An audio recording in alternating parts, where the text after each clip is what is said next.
Imagine a scorching hot summer day. Suddenly, the sky turns pitch black, and a violent, terrifying storm just erupts out of nowhere. Well, that's Belladonna for you. Welcome to this short explainer video focusing entirely on Belladonna. Today, we're diving deep into the complete medical profile of this fascinating remedy. In the homeopathic world, it's a deeply acting, absolutely crucial remedy known for its sheer drama, its intensity, and this massive rush of blood congestion. Whether you're just studying the materia medica or looking to sharpen your clinical practice, getting a solid grip on Belladonna is, quite frankly, a must. So, to really master this remedy, we've broken things down into 4 clear sections. First, we'll hit the absolute keynotes of Belladonna. Second, we'll look at the main physical and mental symptoms. Third, we'll cover what makes it worse and what makes it better, the aggravations and ameliorations. And finally, we'll wrap up with the core differences between Belladonna and Glonaceine. Let's get right into it. Okay, section 1, let's lay down the foundation, the absolute keynotes of Belladonna. So, the most important thing here is understanding Belladonna's core nature. It is a remedy of absolute extremes. These symptoms, they don't just creep up on you. Imagine a kid who ate breakfast perfectly fine, was running around playing, and bam! By noon, they are burning up with a raging fever. That sudden onset, combined with intense blood congestion and an extreme, almost unbearable sensitivity to their environment, that is Belladonna in a nutshell. The whole shebang happens in the blink of an eye with staggering intensity. To easily lock this into your memory, just think of the 3 S's. First up, suddenness. Like a lightning strike out of a clear blue sky, the symptoms hit fast, and honestly, they can disappear just as quickly. Second is sensitiveness. The patient's nervous system goes into absolute overdrive. We're talking zero tolerance for a bright light, a sudden noise, a light touch, or even just someone accidentally bumping the bed. And the third S is spasm. You'll frequently see sudden muscle contractions or localized twitching with this remedy. Now to picture the congestive side of things, remember the 4 R's. When blood rushes to the affected area, the first thing you'll spot is redness, a flushed, bright red face or bloodshot eyes. Next is radiating heat.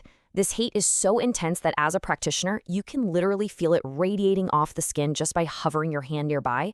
Third, round pupils.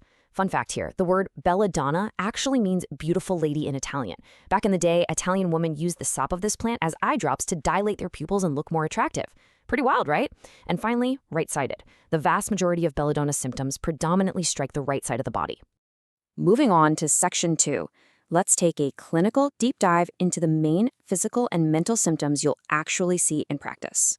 The mental state of a Belladonna patient is incredibly dramatic. When a high fever pushes them into delirium, they can become furious, even violent. They might want to bite, strike out, or tear their clothes off.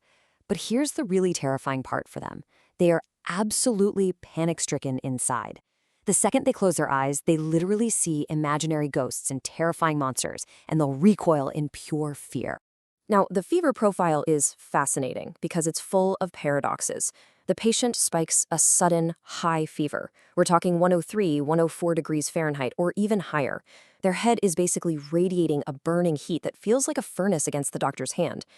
But here's the twist. Despite burning up, they're freezing. They'll demand to be wrapped up in heavy blankets. And while their face is flushed and boiling hot, if you touch their hands and feet, they are ice cold. Physically, all this intense upward blood flow creates a heavy, violently throbbing headache. It feels like their actual heartbeat is pounding right inside their skull. If you check their throat, you'll usually find the right tonsils swollen and bright red. The throat gets so agonizingly dry and inflamed that trying to swallow even a tiny sip of water, or literally just their own saliva, is absolute torture. Okay, let's jump to section 3, aggravations and ameliorations. Basically what triggers them and what brings them relief. Picture the patient in this miserable state. They can't lie down flat, and the slightest noise or light is just excruciating. Things typically get way worse in the afternoon or night, specifically right around 3 p.m. or 11 p.m.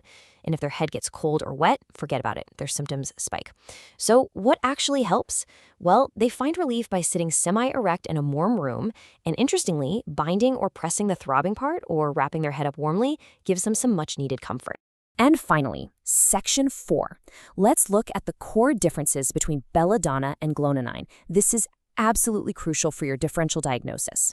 Because both of these remedies feature an intense, sudden rush of blood to the head, they can look surprisingly similar at first glance. So the big question is, when a patient sits down in front of you. How do you confidently know if you're looking at a Belladonna case or a Glonoine case? This comparison right here is basically your cheat sheet. Let's say your patient got sick after being exposed to a cold, damp draft, and they feel better wrapping their head warmly. That points straight to Belladonna. Surprisingly, a Belladonna patient even feels better after getting a haircut. But Glonoine is the exact opposite. If they got sick from intense sun exposure or extreme heat, and getting a haircut or exposing their head makes it worse, that's Glonoine. Belladonna has a heavy, throbbing headache with pulsing in the carotid arteries. Glonoine, on the other hand, feels like the head is literally going to burst open, like it's grown way too large, with the heartbeat violently leaping up into the neck and head.